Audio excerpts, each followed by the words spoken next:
Hello, my name is Fraser Simons. This is my channel, Springboard Thought. Today I'm going to be talking about Nightbitch by Rachel Yoder. This book is another entry, I would say, into the Unhinged woman canon, which I like a lot, as you know if you've been watching my reviews. It's about a woman who is married, has a child, and sort of begins to lose parts of her identity at the same time as she wants to be more creative and be an artist. She is finding her identity really subsumed by her the overwhelming needs of her child and the unresponsiveness and obliviousness of her partner, who seems to be falling into really traditional gender roles, and they both are, to be fair, but he more than her.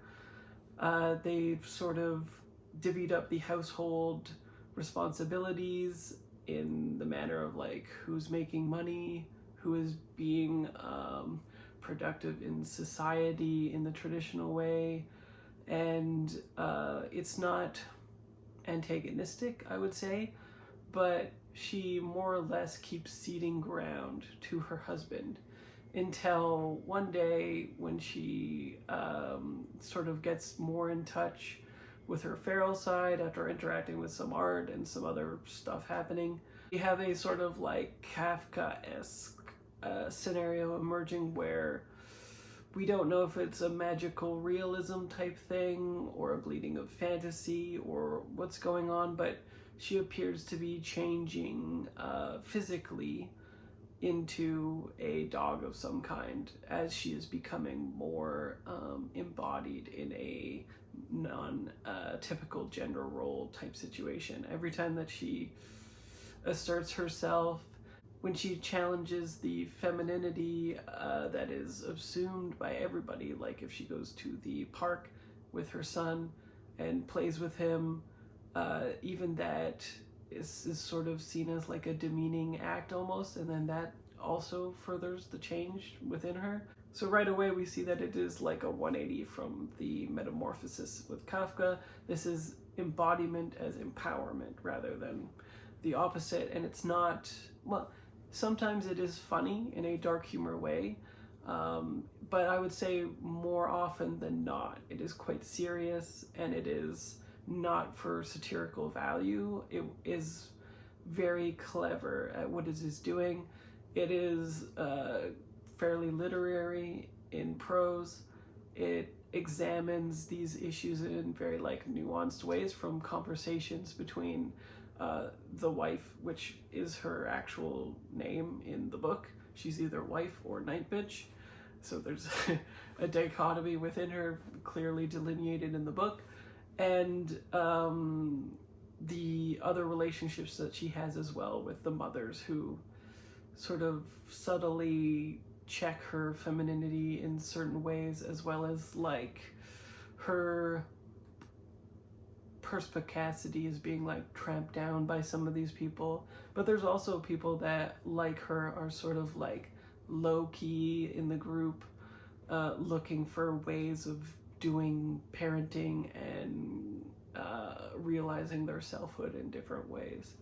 So it's just really interesting and fascinating. It goes into a lot of different gender stereotypes, from her eating more than she should to the way in which she plays with her son, as I mentioned, preparing food,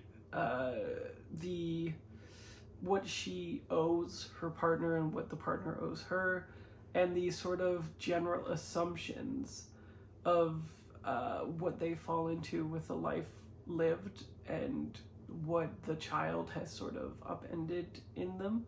It definitely has changed both of them, but it has undoubtedly, I think, changed her more than him.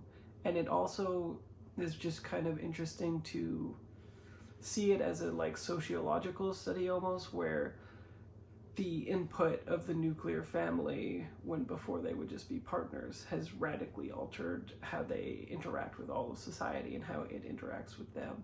It's smart, it's very well paced, It's very strange. It can get into body horror type situation. If you've read Mona Awad, this is quite like that in terms of like content that you can expect, strangeness, atmosphere, tone. Or if you've read The Need, other unhinged women's stories, The Lightness, History of Wolves, Once There Were Wolves, a lot of wolves. All stories where there's kind of like a feral nature and a re-examination of express feminism being interrogated, examined, and sort of like recontoured, like the core concepts that we accept as true in feminism are there, but there's also sort of like a millennial-ish feeling of like changing just a little bit of things and also relabeling what is radical, what is progressive, what makes sense still, what does not any longer, which every generation is going to do in its literature, especially with concepts as big as feminism, liberation, equity, equality, etc. So do I recommend this book? Absolutely. I gave it 5 stars. It is exactly my jam, basically.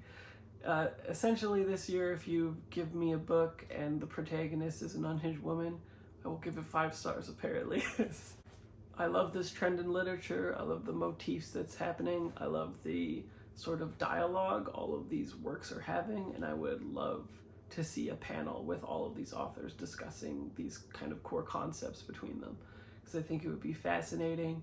Have you read any unhinged women books that I may not have read? Definitely comment, let me know. I will consume that very quickly. If you read this book, I'd love to hear your thoughts. How did you like it? What did you think? Do you agree with me? Do you disagree with me?